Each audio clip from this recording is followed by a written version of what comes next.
والنار، اسی طرح ہم عقیدہ رکھتے ہیں نار پر بھی، نار دوزخ پر بھی۔ کافر جہنم میں جائیں گے، ہم مانتے ہیں۔ سب سے نچلے طبقے میں منافقین ہوں گے، ان المنافقین فی الدرک الاسفل، سب سے نچلے درجے میں منافق ہوں گے۔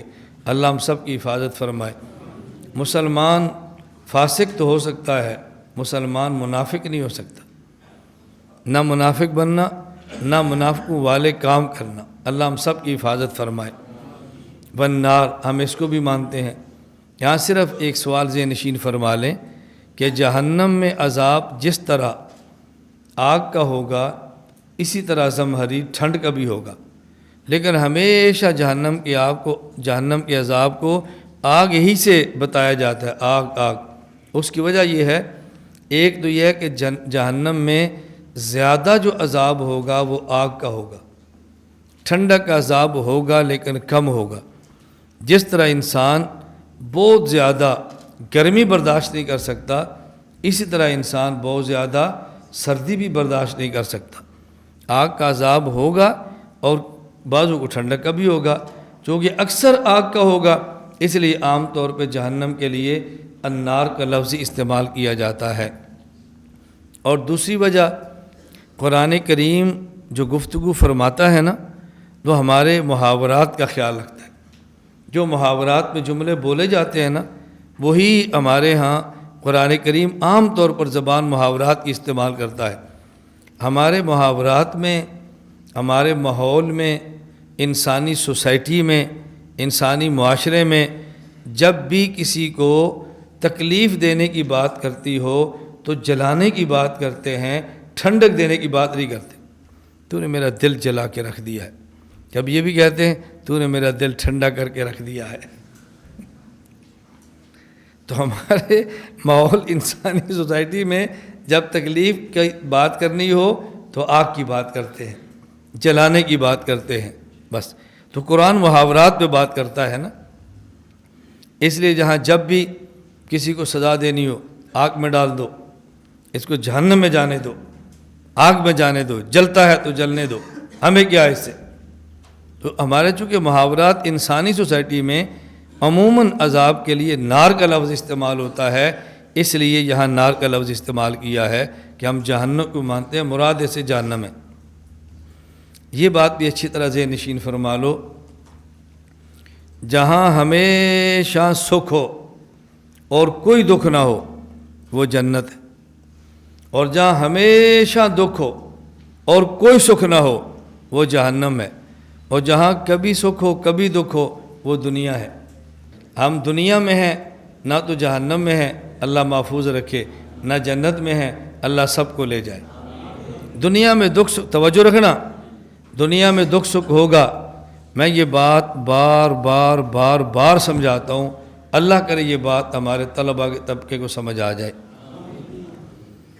آج ہمارے یہاں حکمت اور بصیرت کا معنی یہ ہے تکلیف نہ آئے، بس، بدنامی نہ ہو، جیل نہ آئے، کیس نہ بنے، مشقت نہ ہو۔ پوری حکمت اور بصیرت ہماری اسی پہ گھومتی ہے۔ آگے خلق قرآن کا مسئلہ آ رہا ہے، میں وہاں پہ بات کروں گا ہمارے علماء نے کتنی قربانیاں دی ہیں، اور آج بھی ان کا نام زندہ ہے۔ اور جو قربانیوں کے ڈر سے بدک جاتے ہیں وہ خود بھی مر جاتے ہیں، ان کا نام بھی مر جاتا ہے۔ ہم جس امام کے مقلد ہیں ان کا نام نعمان بن ثابت، امام اعظم ابو حنیفہ نور اللہ مرقدہ، زندگی کے آخری 4 سال جیل میں کاٹے، زندگی کے آخری 4 سال جیل میں کاٹے ہیں۔ امام کا نام مٹا نہیں ہے، امام کا نام زندہ ہے اور زندہ رہے گا۔ تکلیف کس بات پہ ہے؟ چیف جسٹس بنو، قاضی القضات بنو، کہا نہیں بنتا۔ وجہ، کہا میں اہل نہیں ہوں۔ کہا جی بننا پڑے گا۔ امام صاحب نے فرمایا مارو نہیں، دلیل سے بات کرو، دلیل سے بات کرو۔ میں کہتا ہوں میں اہل نہیں ہوں، اگر یہ میرا جملہ ٹھیک ہے، نااہل کو قاضی بنانا جائز نہیں ہے۔ اگر یہ میرا جملہ غلط ہے تو جھوٹے بندے کو قاضی بنانا جائز نہیں ہے، تو مجھے کیسے قاضی القضات بناتے ہو؟ کوڑے مارو، کوڑے کھائے، جیل میں ڈالو، جیل میں ڈالا، نہیں مرتا زہر پلا دو۔ جیل کا سپاہی تھا، بہت نیک تھا، امام صاحب کا عقیدت مند تھا۔ بہت سارے لوگ ملازم ہوتے ہیں، بہت مخلص ہوتے ہیں، عقیدت مند ہوتے ہیں، لیکن بیچارے مجبور ہوتے ہیں۔ اس نے کہا جی میں مجبور ہوں، جیل سے تو نکال نہیں سکتا، اندر کی خبر یہ ہے آج آپ کو زہر پلایا جائے گا دودھ میں، بس میں یہی کر سکتا تھا، میں نے بتا دیا۔ دودھ آیا، فرمایا میں نہیں پیوں گا، ہر روز پیتے تھے، آج نہیں پیوں گا۔ وجہ، فرمایا نہیں پیوں گا۔ کیوں؟ اب اگر امام صاحب دودھ پی لیتے، علم میں تھا کہ دودھ میں زہر ہے، یہ خودکشی ہوتی، نہیں پیا، جبرن منہ میں انڈیلا۔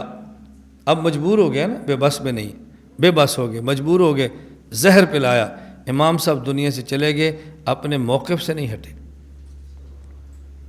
4 سال زندگی کی آخری جیل میں۔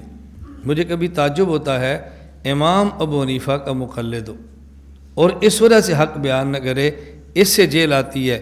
اس کو حکمت کا نام نہ دو، اس کو بزدلی کا نام دو۔ حکمت اور تدبیر اور ہوتی ہے، بزدلی اور شجاعت اور ہوتی ہے۔ ہم دنیا میں رہتے ہیں، وَلَقَدْ خَلَقْنَا الْإِنسَانَ فِي كَبَدٍ، اللہ فرماتے ہیں کہ دنیا میں مشقت ہوگی، ہم نے تمہیں مشقت میں پیدا کیا ہے۔ کبد، اس کو ظرف بنایا، انسان کو مظروف بنایا۔ ظرف سے مظروف نکل جائے یہ قابل تعجب ہے، مظروف ظرف میں رہے یہ قابل تعجب نہیں ہے۔ عالم کو مشکلات آئیں یہ تعجب کی بات نہیں ہے، کسی عالم پر کوئی مشکل نہ ہو یہ تعجب کی بات ہے۔ اور ہمارا کیا عالمیہ ہے، میں اپنی بات آپ کو پتہ ہے، میں ہر روز اپنی کہتا ہوں، میں دائیں بائیں کی نہیں کہتا۔ میں کسی وجہ سے جیل میں چلا جاؤں، کتنا باصلاحیت ہے، دیکھو اللہ نے کتنا نوازا ہے، لیکن پاگل ہے، سمجھتے نہیں ہے۔ وہ حالات سمجھو، کچھ معاملات سمجھو، کچھ ماحول کو سمجھو۔ اور بھائی یہ طوفان جب آتا ہے بیٹھ جاتے ہیں، جب گزر جاتا ہے پھر کھڑے ہو جاتے ہیں، کچھ سمجھو۔ اور میں کیس لڑتا ہوں، باہر آ جاتا ہوں، ایجنٹ ہے، کیسے باہر آ گیا؟ اس کیس میں باہر بندہ آ ہی نہیں سکتا، اندر جائیں تو پاگل ہیں، باہر جائیں تو ایجنٹ ہیں۔ اب جیل کے دروازے پر بیٹھے رہیں۔ دیکھو میں آپ کو بارہا کہتا ہوں، میں سمجھانے کے لیے کہتا ہوں، میں انسانی کے لیے نہیں کہتا۔ اللہ میں یہ بات سمجھنے کی توفیق عطا فرمائے۔ میں اس لیے کہہ رہا تھا، دنیا، جنت اور جہنم میں فرق ہے۔ دنیا میں سکھ بھی ہوگا، دکھ بھی ہوگا، جہنم میں دکھ ہوگا، سکھ نہیں ہوگا، اور جنت میں سکھ ہوگا، دکھ نہیں ہوگا۔ دنیا کو دنیا سمجھو، دنیا کو دنیا سمجھو، دنیا کو دنیا سمجھو گے تو دین کا کام کرنے میں مزہ آئے گا۔ اور میں بارہا کہتا ہوں، جو تھکتا ہے اس کو سونے کا مزہ آتا ہے، جو نہیں تھکتا اس کو سونے کا مزہ نہیں آتا۔ کل میں نے تفصیل سے بات سمجھائی تھی کہ قبر کی زندگی اس کو سمجھ آئے گی جو سونے کی زندگی سمجھے، جس کو نیند نہ سمجھ آئے اس کو قبر کی زندگی سمجھ آ ہی نہیں سکتی۔ تو جو تھکا ہو اس کو سونے کا مزہ آتا ہے کہ نہیں؟ دنیا میں دین کا کام کر کے تھک جاؤ، اللہ کی قسم سونے کا مزہ آئے گا، سونے کا مزہ آئے گا۔ آدمی قبر میں جائے گا، من ربک، رب کون ہے؟ ربی اللہ، میرا رب اللہ ہے۔ من نبیک، نبی کون ہے؟ نبی محمد صلی اللہ علیہ وسلم۔ ما دینک، دین کیا ہے؟ دین الاسلام، میرا دین اسلام ہے۔ فینادی منادی من السماء، اب فرشتہ اعلان کرتا ہے، البسولہ من الجنہ، جنت کا لباس دو، افرشولہ من الجنہ، جنت کا بچھونا دو، وفتحوا لہ بابا الی الجنہ، میت کو یہاں رہنے دو، جنت کو وہاں رہنے دو، درمیان کا دروازہ کھول دو، فیاتیہ من طیبہا وروحہا، جنت کی خوشبو اور ہوا اس قبر تک آتی ہے۔ یہ عرض جنت ہے، دخول جنت نہیں ہے۔ یوم، جب جنت، دخول جنت کب ہے؟ یا ایت النفس المطمئنہ ارجعی الی ربک راضیۃ مرضیہ فادخلی فی عبادی وادخلی جنتی۔ قبر دخول جنت نہیں ہوتا، قبر عرض جنت ہے، دروازہ کھول دو، فیاتیہ من طیبہا وروحہا، پھر فرشتہ کہتا ہے نم کنومۃ العروس، آج ایسے سو جا جیسے پہلی رات کی دلہن سوتی ہے۔ ایسے سو جا جیسے پہلی رات کی دلہن سوتی ہے۔ مجھ سے ایک طالب علم نے چٹ دی، استاد جی پہلی رات دلہن سوتی بھی ہے؟ میں نے کہا سوتی ہے۔ من ربک، تیرا رب کون ہے؟ من نبیک، تیرا نبی کون ہے؟ ما دینک، تیرا دین کیا ہے؟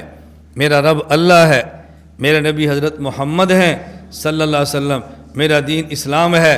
جو تیرے ذمہ کام تھا پورا ہو گیا، سو جا۔ دلہن بھی سوتی ہے جو اس کے ذمہ کام ہے، جب پورا ہو جائے سوتی ہی نہیں ہے، نیند آ جاتی ہے۔ میں نے آپ سے پہلے کہا تھا نا، میں ہنساتا نہیں ہوں، سمجھاتا ہوں، لیکن اللہ نے میرا کلام ایسے رکھا ہے کہ میں 10 گھنٹے بھی بولتا رہوں تو لوگ ہنستے رہتے ہیں، سنتے رہتے ہیں، ہنستے رہتے ہیں، تھکاوٹ بھی نہیں ہوتی، عقیدہ بھی ٹھیک ہو جاتا ہے، اکتاہٹ بھی نہیں ہوتی، عقیدہ بھی ٹھیک ہو جاتا ہے۔ میں بارہا کہتا ہوں، اسی وجہ سے بدنام کیا جا رہا ہے کہ لوگ اس تک پہنچ نہ پائیں، لوگ اس تک پہنچ نہ پائیں۔ جب پہنچ جائیں گے معاملہ ٹھیک ہو جائے گا۔ ہمارے ان دنوں کے جلسے تھے نا، یہ ان دنوں میں جو ختم بخاری ہے، بہت جلسے تھے۔ ایبٹ آباد میں گیا، بیان کیا، میرے موبائل میں میسج موجود ہے، مجھے میرے ایک شاگرد نے فون کیا، میسج کیا کہ استاد جی ایبٹ آباد ہم آئے، بیان شروع ہوا رات 3:30 بجے۔ کتنے بجے؟ کہتے ہیں لوگ سنتے نہیں ہیں، 3:30 بجے تک بیٹھے ہیں، اس نے آنا ہے اور ہم نے سننا ہے۔ اور یہ 3:30 بجے رات میرا تیسرا بیان تھا، دن کو بیان ہے، عشاء کو بیان ہے، تیسرا بیان۔ میں پہنچا، اس نے کہا استاد جی میرے ساتھ مماتی آئے جو آپ کا نام سننے کے لیے تیار نہیں تھے، آپ نے ذات محمد پہ گفتگو کی، مجھے باہر نکل کے کہا مولانا کی گاڑی مبارک کدھر ہے؟ میرے موبائل میں میسج انہی لفظوں سے ہے، گاڑی مبارک کدھر ہے؟ استاد جی آپ کی گاڑی چومتے تھے، اور ایک بیان پر عقیدے کو چھوڑ دیا۔ میں موبائل پہ اپنی شورا اور مریدین کے نام پہ میسج کرتا ہوں، جو میرے مرید ہیں اور میرے واٹس ایپ پہ ہیں، ان کے پاس کارگزاری کے میسج بھی آتے ہیں، ہر جمعرات واعظ و نصیحت کا میسج بھی آتا ہے۔ یہ واکنڈ میں بیان تھا، فارغ ہوا، حسنین کا طالب علم ہے، مجھ سے بیعت ہے، میسج آیا استاد جی آج آپ کے بیان میں بریلوی آئے تھے، بریلویت سے توبہ کر لی ہے، کہا ہماری بیعت کرا دو۔ میرا آگے ایبٹ آباد ختم بخاری پر جلسہ تھا، اسٹیج سیکرٹری نے کہا جی ایک بچی ہے، اس نے عربی پہ آپ ایک کلام پڑھا ہے تو ہم چاہتے ہیں سنائیں۔ میں نے کہا آپ سنا دیں، عربی کا کلام پڑھا، مجھے میسج آ گیا، بالا کوٹ سے لوگ آئے تھے مانسیرا، انہوں نے کہا جی کچھ لوگ آپ کا نام نہیں سننا گوارا کرتے، ہم نے آپ کے صرف 3 بیان سنائے ہیں، اپنا مسلک بدل گئے۔ آپ سنو تو صحیح نا، میں اس لیے کہہ رہا ہوں اسی وجہ ہے، نم کا نومت العروس، ایسے سو جا جیسے پہلی رات کی دلہن سوتی ہے۔ اور یاد رکھنا اللہ کے نبی کے لفظ ہیں، نبوت کے کلام کی بلاغت دیکھنا، یہ عروس کا لفظ نہ فرماتے تو قبر کا سونا سمجھ نہ آتا، یہ عروس کا لفظ سمجھایا تو پھر قبر کی زندگی سمجھ آئی ہے، یہ دلہن کا لفظ نہ ہوتا تو قبر کی زندگی سمجھ نہ آتی۔ ایک لڑکی کسی لڑکے پر فدا ہے، کسی لڑکے پر عاشق ہے، لڑکے کے پاس جانا چاہتی ہے، اس کو ڈر کیا ہے؟ اگر میسج کیا اللہ سے بھی ڈرتی ہے، معاشرے سے بھی، خاندان سے، فون کرنا چاہتی ہے نہیں کرتی، اللہ کا بھی ڈر ہے، معاشرے کا بھی ہے، بات کرنا چاہتی ہے، ملنا چاہتی ہے نہیں ملتی، اللہ کا بھی ڈر ہے اور معاشرے کا بھی ڈر ہے۔ وہی لڑکی اسی لڑکے کے پاس کلمہ نکاح کے ساتھ آ جائے تو جن سے ڈرتی تھی کہ میسج نہ دیکھ لے، آج وہ باہر کھڑے ہیں، یہ کنڈی لگا کے اندر ہے، کوئی اس کو ڈر نہیں ہے۔ اللہ کے نبی سمجھا رہے ہیں قبر کیڑوں کا گھر ہے، ظلمت کا گھر ہے، وحشت کا گھر ہے، وہاں جانے سے ڈر لگتا ہے۔ جس طرح یہ ڈرتی تھی کلمہ نکاح کے ساتھ آئی، آج دلہن کو ڈر نہیں ہے، کلمہ ایمان کے ساتھ آ جا تجھے بھی کوئی ڈر نہیں ہے۔ اب بتاؤ یہ لفظ عروس کے بغیر سمجھ آ سکتا تھا؟ کیسے حضور نے کلام فرمایا ہے، کلام نبوت کی بلاغت دیکھو۔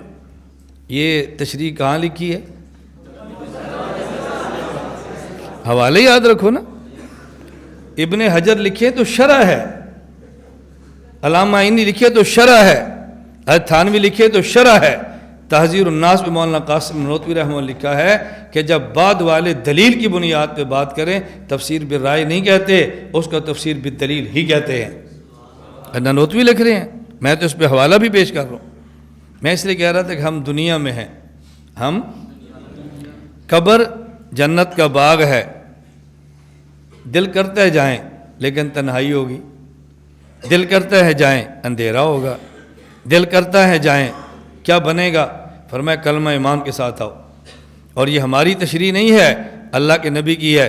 فرمایا نم کنومت العروس، فرشتہ کہے گا اس دلہن کی طرح سو جو لا یوقظہ الا احب اہلہ، اس دلہن کو وہی اٹھاتا ہے جو اس کو سب سے زیادہ محبوب ہوتا ہے. اللہ کے نبی فرماتے ہیں ذالک قول اللہ یثبت اللہ الذین آمنوا بالقول الثابت فی الحیات الدنیا وفی الآخرہ. یہی وہ آیت ہے جس کا اللہ کے نبی فرما رہے ہیں. اس آیت کا یہی معنی ہے کہ کلمہ ایمان کی وجہ سے ثابت قدم ہوگا اور قبر میں ہوگا.